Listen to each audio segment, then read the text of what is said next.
हाँ, मैं कोर्ट में सरेंडर कर रहा हूँ, क्या कहते हैं, क्योंकि पुलिस ने तो उत्पीड़न करने में कोई कमी छोड़ी नहीं है। अगर पुलिस कॉल डिटेल निकालेगी और व्हाट्सएप कॉल निकालेगी तो सब साबित हो जाएगा उसमें। जो पूर्व में बड़े अधिकारी हैं, पोस्टिंग रहे हैं, ठीक है, उनका इन्वॉल्वमेंट आएगा। कुछ भारतीय जनता पार्टी के नेता हैं, उनका भी नाम आएगा उसमें, और एक भारतीय जनता पार्टी के माननीय हैं, उनका नाम भी उसमें आएगा। अलीगढ़ जिले में क्वारसी क्षेत्र की मॉडल से दुष्कर्म के मामले में फरार चल रहे सपा नेता कौशल दिवाकर ने कोर्ट में सरेंडर कर दिया। बीते दिनों पुलिस ने सपा नेता कौशल दिवाकर के घर की कुर्की भी कर दी थी, लेकिन अब सरेंडर करने के बाद सपा नेता का कहना है कि उन्होंने कोई दुष्कर्म नहीं किया था, बल्कि वो दोनों लिव इन रिलेशनशिप में साथ रहते थे। सपा नेता कौशल दिवाकर का आरोप है कि उन्होंने कोर्ट में सरेंडर की एप्लीकेशन भी डाली थी, बावजूद इसके उनके घर की कुर्की कर दी गई। पुलिस ने उनके साथ अन्याय किया है। और जो लड़की ने आरोप लगाया है, वो आरोप जो है मेरे ऊपर पूर्ण रूप से जो है निराधार है। आरोप जो है उसकी मैं चाहता हूँ कि आप लोगों के माध्यम से चाहता हूँ कि पुलिस जो है उस पर जांच करे, पुलिस सीडीआर निकाले। और जिस घटना का वो जिक्र कर रही है कि फरवरी में दोस्ती हुई फेसबुक के माध्यम से और 20 अप्रैल को जो है बलात्कार हुआ, जो वो कह रही हैं, है, तो उस चीज़ पे आप लोग ये कहिए पुलिस से। हम लोग चाहते हैं कि पुलिस जो है उससे पहले की सीडीआर निकाले, जबकि वो 2021 से मेरे पास रिश्ते में थी। अक्टूबर था, नवंबर था, जनवरी था, और उसके बाद जो है लगातार हमारे लोग लिविंग रिलेशनशिप में रह रहे थे। हम लोग जो है बॉम्बे में लगातार थे हम लोग। अभी लास्ट टाइम अभी बर्थडे हुआ है अप्रैल में, तब भी मैं और वो साथ में थे। उनके भाई की शादी थी, पारिवारिक संबंध थे, आना जाना था। और वो सारा जो आरोप लगाया गया वो पूर्ण रूप से जो है फर्जी लगाया गया मेरे ऊपर। जो है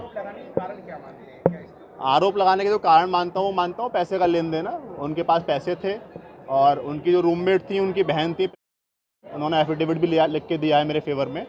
और उन्होंने कहा था, उनके हमें बैठ के फैसला हुआ था कि ये पैसे देंगी, ये 6.5 लाख रुपए देंगी, और 15 तारीख तक का टाइम था इनके पास, 15 जून तक का। और वहाँ पैसे नहीं दिए। उसके बाद लगातार जो है ब्लैकमेल कर रही थी कि फंसा दूंगी, धमकी दे दूंगी। आपके दिए गए पैसे?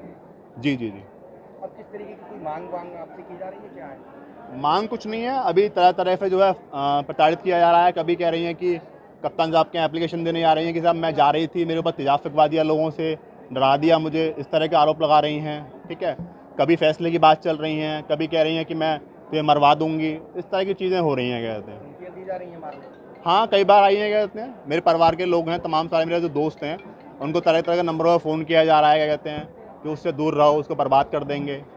इस तरह की चीज़ें हो रही हैं। शादी का भी इरादा ऐसा था क्या? नहीं, शादी का इरादा ये था कि जो उनको पता था, फर्स्ट डे पता था कि मैं मैरिड हूँ, मेरे बच्चे हैं, उनको पता था।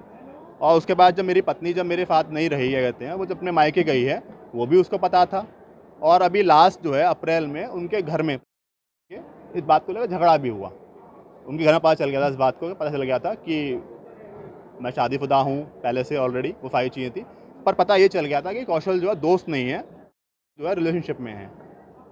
तो झगड़ा भी होता है इस बात को लेकर अप्रैल में अभी जो है। तो अब आत्मसमर्पण कर रहे हैं, आप क्या कर रहे हैं? हाँ, मैं कोर्ट में सरेंडर कर रहा हूँ, क्या कहते हैं, क्योंकि पुलिस ने तो उत्पीड़न करने में कोई कमी छोड़ी नहीं है। और इसमें जो है सबसे बड़ी बात ये भी है, एक बड़ा मैं बता रहा हूँ आपको, जो मुकदमा दर्ज कराया 23 जून का, उससे 10 दिन पहले की और उसके 10 दिन बाद की अगर पुलिस कॉल डिटेल निकालेगी और व्हाट्सएप कॉल निकालेगी तो सब साबित हो जाएगा उसमें। जो पूर्व में बड़े अधिकारी हैं, पोस्टिंग रहे हैं, ठीक है, उनका इन्वॉल्वमेंट आएगा। कुछ भारतीय जनता पार्टी के नेता हैं, उनका भी नाम आएगा उसमें, और एक भारतीय जनता पार्टी के माननीय हैं, उनका नाम भी उसमें आएगा। पुलिस के सामने आपने अपना पक्ष भी रखा, कितना संतुष्ट?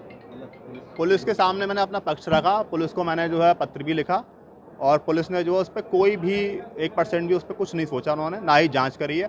अभी तक कोई इन्वेस्टिगेट नहीं किया गया केस को। केवल अभी तक पुलिस का जो रवैया है वो ये रहा है कि कौशल दिवाकर को बर्बाद करके, कैसे भी करके उसकी सामाजिक हत्या कर दी जाए उसकी जो है।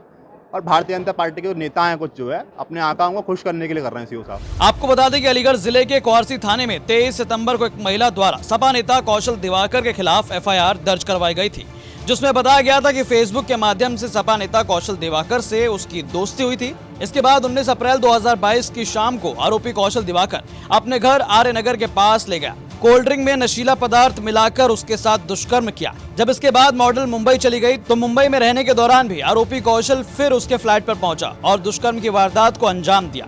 पीड़िता का आरोप है कि इस दौरान आरोपी ने बताया कि वो अविवाहित है, लेकिन कुछ दिन बाद उसे पता चला कि वो शादीशुदा है और उसके 2 बच्चे भी हैं। बावजूद इसके आरोपी लगातार शादी करने का दबाव बनाता रहा। बहरहाल अब ये मामला कोर्ट में विचाराधीन है। अलीगढ़ से अकरम खान की रिपोर्ट, यूपी तक।